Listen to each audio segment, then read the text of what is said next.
Olá, família Eterna Semente, que bom que mais uma vez nós estamos reunidos em mais um vídeo que talvez não vai ser tão divertido, tão animado quanto aqueles que a gente já teve, porque também nós fazemos hoje, ou nesse momento que vocês assistirem esse vídeo, esse momento de parada e reflexão sobre o grande mistério que nós celebramos na Páscoa.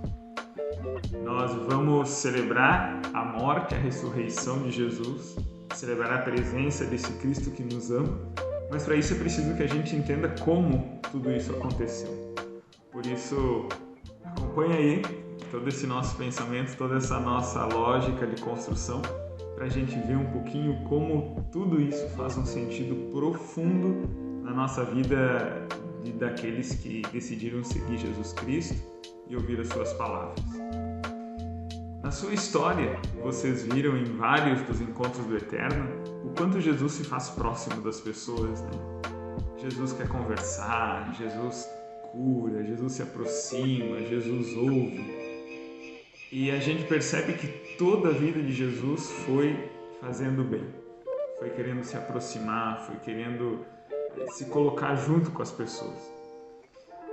Quando nós chegamos no Domingo de Ramos, que é o primeiro momento dessa nossa Semana Santa, nós percebemos que esse povo que está em Jerusalém, que chega de todos os lugares e vai para o lugar do templo, para o lugar que seria a capital, eles já estão cansados do rei que faz diversas coisas, né? Um rei que não está nem aí para o povo, está muito mais preocupado com as suas riquezas, com o seu status.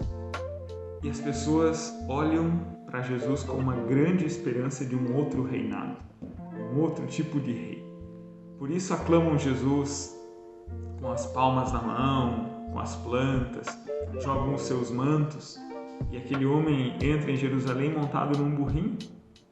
E a gente pensa, que tipo de rei é esse que entra no seu reino com um burrinho? Um animal tão simples, tão... né? É tudo muito diferente essa entrada do reino. Por isso essa marca da entrada de Jesus em Jerusalém, que é o primeiro momento dessa Semana Santa, é para nós assim como se fosse um grande ícone para a gente entender quem é esse Jesus. Um Jesus simples, um Jesus que convive com os seus, que está no meio das pessoas, que quer e se torna de verdade esse Deus no meio de nós. Depois que Jesus entra em Jerusalém, nós vamos vendo o quanto as perseguições começam a aumentar muito e Jesus realmente se torna um perseguido. As pessoas não entendem que o reinado de Deus não é o mesmo reinado daquele rei que está ali. Por isso querem matá-lo, porque ele se torna uma grande ameaça. Tudo isso acontece no tempo da Páscoa dos judeus. Então, na Quinta-feira Santa, nós celebramos esse momento em que Jesus se encontra com os seus discípulos à mesa na Páscoa. A Páscoa é uma festa que todos celebram e não podia ser diferente, os discípulos precisavam celebrar com Jesus esse momento. É o momento da ceia. E numa ceia, quem se reúne são sempre os amigos, né? Aqueles que a gente mais gosta, aqueles que a gente mais confia.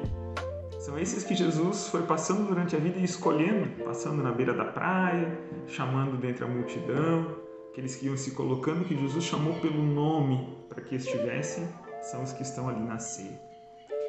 E essa ceia é marcada por dois momentos muito importantes, ou melhor, por vários momentos, mas talvez dois que sejam muito importantes. O primeiro é quando Jesus lava os pés dos discípulos.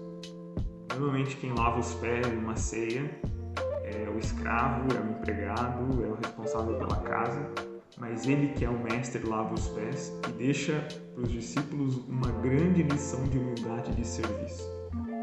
O maior é aquele que serve.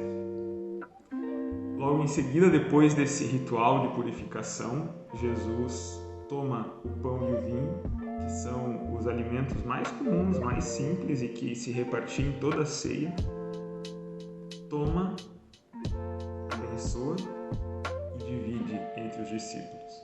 E não só divide, mas afirma: isto é o meu corpo, isto é o meu sangue.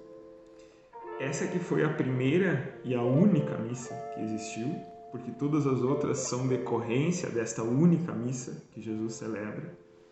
É a garantia de que ele vai, mas permanece conosco. A ceia é o momento em que Jesus diz: é o meu corpo, é o meu sangue e eu estou para sempre, cada vez que vocês fizerem isso. Esta ceia, esta missa que nós celebramos é o grande sinal, a grande certeza dessa permanência. Mas também a gente sabe que é nesse momento que Jesus é traído. Um daqueles que ele mesmo escolheu e ele mesmo chamou, agora vai entregá-lo. Nem todos os nossos amigos são amigos sempre. Às vezes, movidos por tantas coisas, por tantos outros interesses, alguém abandona Jesus. E é a partir daí que começa todo o sofrimento. Um sofrimento que vai ter sentido, um sofrimento que precisa ser entendido por nós. Na Sexta-feira Santa nós celebramos a cruz. A cruz que é o castigo dado a Jesus por ter feito o bem. A cruz é o instrumento que Jesus vai carregar por um longo caminho. E um caminho em que aqueles que sempre foram os mais próximos não vão estar próximos. Muita gente vai correr de medo. E Jesus, ainda que tenha muita gente ali, mais de curioso do que propriamente participando do momento, aquelas pessoas que vão estar ali, vai ser um momento de grande solidão de Jesus. Jesus caminha carregando todo o sofrimento da humanidade.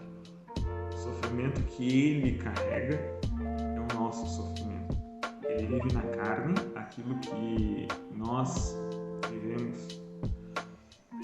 E quando ele é pregado na cruz, quando ele é erguido na cruz, talvez pronuncie uma das frases mais duras de toda a Sexta-feira Santa, né? Meu Deus, por que me abandonaste? Talvez uma dor que nós também sofremos, uma dor que nós às vezes também nos perguntamos onde está Deus em tantos momentos de dificuldade, mas ele mesmo sabe que isso tudo é parte do grande projeto de Deus. Porque a história não para no sofrimento.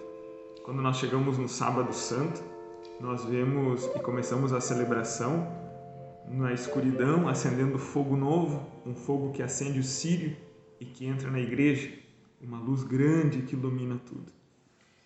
Porque logo depois que Jesus morre, alguns dos poucos amigos pedem para descer o corpo dele, colocam dentro de uma sepultura, e logo depois, na madrugada, algumas mulheres que certamente muito corajosas, mas também com o coração entristecido, querem realmente ver Jesus, ainda que não esteja mais vivo.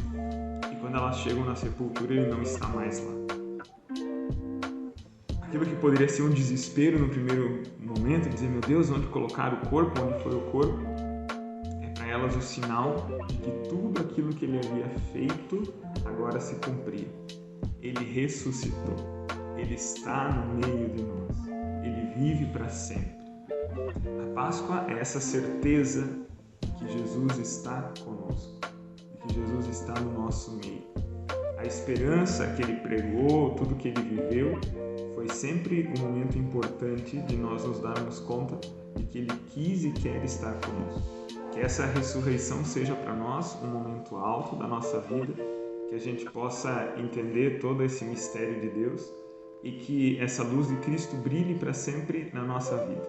Que Deus abençoe cada um de vocês e que essa Páscoa tenha sempre um sentido bonito, profundo, de uma profunda esperança, de que apesar dos sofrimentos, nós vivemos e somos feitos para a eternidade e que a ressurreição nos anima a vivermos sempre felizes e alegres.